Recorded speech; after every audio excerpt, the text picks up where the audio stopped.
A yau ne muka samu labarin cewa Mummy Gombe sun tafi show ita da Hamisu Breaker garin yin rawar irin kwaikwayon Turawa 'yan Indiya. Ta samu akasi ta faɗi gashi nan ta yi karaya a hannunta. Shi kuma gogon naku ciyaman ya ce ba ruwansa. Me isa tun farko da aka hana ta take hannuwa.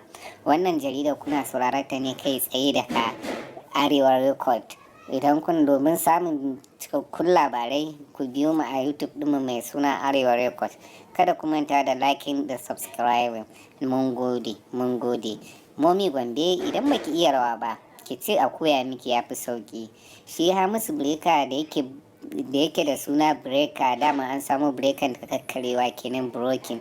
To, kya ce za ki biye mai ki rawa irin ta Turawa.